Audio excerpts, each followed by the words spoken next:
りがとう。今飲むわ。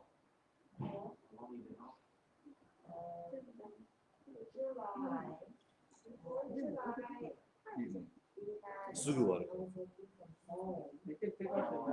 Oh yeah. So work was already slow by then. Yeah. The only reason that we were working was because of the company had that. Right.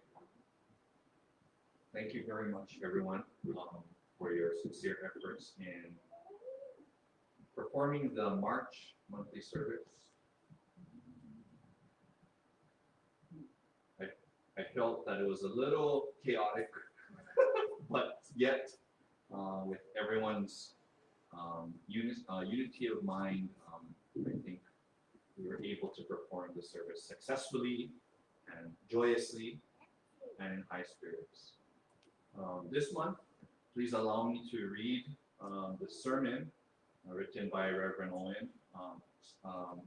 So please allow me to read it for you on his behalf. Good morning and aloha. I would like to thank all of you for taking the time to attend the March monthly service here at Pearl Church, and thank you for your kind and sincere offerings. I am sure God the Parent and Oya-sama are really happy to see you all here today and to have performed the service with joy and in high spirits. The title of the sermon this month is How Can We Accumulate Virtue? May I ask for your kind attention.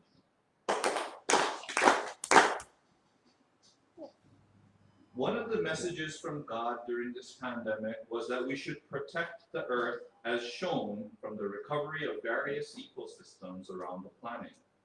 Due to the shutdown of factories and natural parks resulting in clear air in the cities and industrial areas, and the natural restoration of Hanauma Bay, where the water has become clear with bigger tropical fish coming into the bay.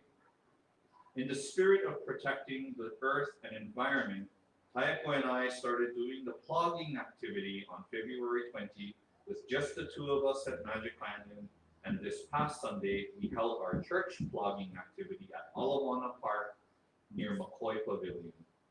Plogging is short for picking up trash and jogging at the same time. We're not jogging though. Thank you to all who participated. I just wanted to share a little incident that happened when Hayako and I did the plogging on February 20 at Magic Island. We started on the right side and going toward the far end of Magic Island, we made our way over to the left side, and I went down the rocky shoreline to pick up trash there. While stepping here and there on rocks that were flat enough, I felt confident with how my shoes were gripping on the stone surface. I came to an area where the only flat surface was wet, and I made a fateful step on a wet boulder. I slipped and hit my knee on another rock. It felt as if my whole world came crashing down, with physical pain, the shock of the fall, and loss of dignity with the awkward way I fell. My right leg slipped into the water and got wet up to my butt. After resting a few seconds, I got up slowly and made my way up the rocky area to the level park area and limped to the car. Hayako drove me home where I rested for a while, and she then took me to the hospital emergency where my knee was examined. Long story short, I have a fracture and torn ligament. I need to put on a leg brace to stabilize the knee and get around with crutches. It will take about 6 to 12 weeks to recover. Initially, I took a painkiller to relieve the pain.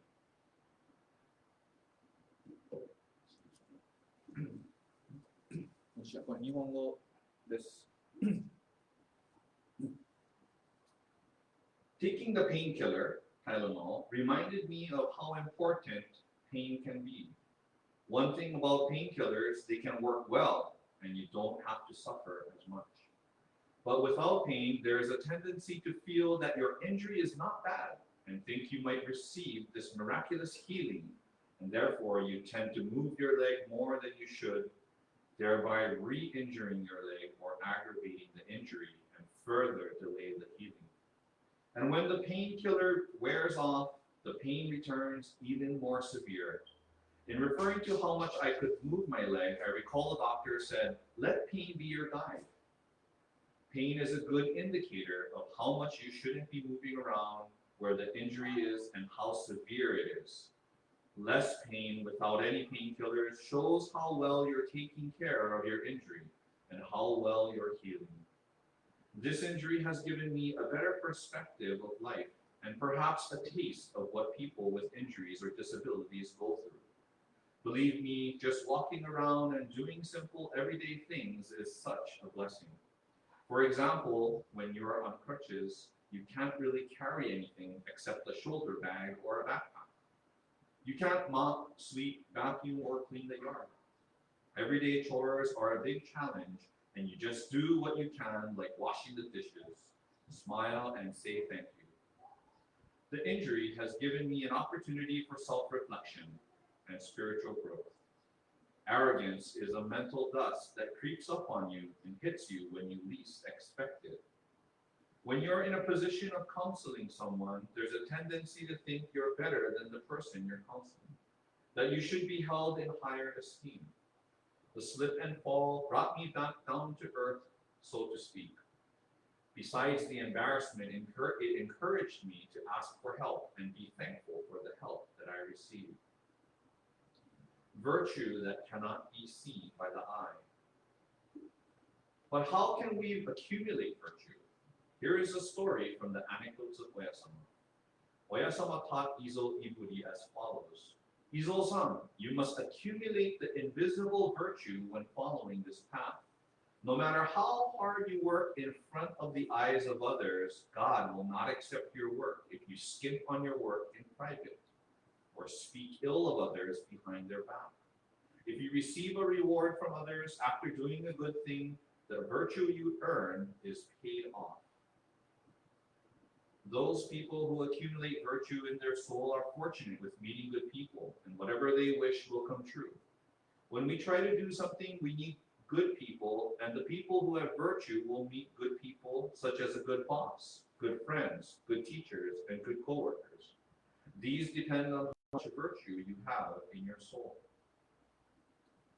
A few years ago, my wife boarded a bus coming home from downtown. When she got on the bus, there was an open seat, and she was happy and relieved to be able to sit down. When she looked up, there was a big elderly lady sitting across from her. As soon as she saw her face, she looked away because she felt that she saw something that she shouldn't stare at. The lady had a severe skin condition in which her face and body was completely covered with numerous nodules. The skin was literally covered with these bumps, which didn't look good, and which she thought that most people will try to avoid a person with this condition. She felt so sorry about this person, and she nervously looked at this person and tried to smile. When she saw this lady's eyes, she was surprised at that moment.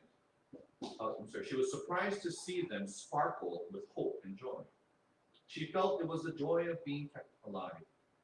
At that moment, she felt ashamed of herself because my wife didn't have any abnormal condition, other than overreacting to certain situations, which could be considered normal, I guess. She questioned herself, am I living with joy in my heart? And reflected on her situation and asked, do I really appreciate being blessed and with good health? No matter what situation you are in, and no matter what your appearance is, there are people who live with appreciation and gratitude who are much worse off than you. These are the people who have the virtue that cannot be seen with the eye. There is a teaching in Tenrikyo that says, oneness in two is the truth of heaven. For example, two things that are opposite of each other, such as heaven and earth, day and night, and husband and wife, are unified, and you are united into one. And the world is in harmony. We can run with two legs. You can eat with two chopsticks. And you can walk with both feet by wearing two shoes. You can also cook from two conflicting things, like fire and water. In Tenrikyo, we can work in a way that measures up to the truth of heaven. I think that we can build a virtuous life by cleansing our heart with otsutome, the service, on the inside, and doing otasuke, salvation work, and hinokishin on the outside. My knee injury was life-changing. but not one in which I went into depression and despair, but one in which I can grow and learn from the experience. I am not claiming that I have a lot of toku or virtue, but enough to receive everyone's spiritual support and try to turn a seemingly negative situation into a positive one. Thank you very much for your kind attention.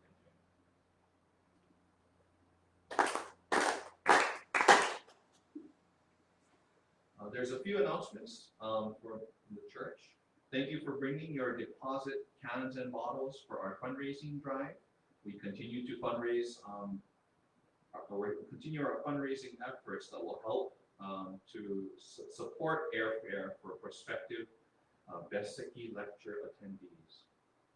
The BGA annual spring camp will be held virtually on Saturday, April 3, and campfire program with social distancing that evening at the Tenri Cultural Center.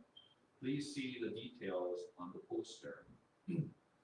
As the vaccination efforts progress and the government relaxes more restrictions, we will be returning to our normal activities. We will make announcements as the government eases the restrictions. In the meantime, let us keep practicing the COVID safety measures of wearing masks and maintaining social distance, as even more deadly virus strains are spreading rapidly around the world.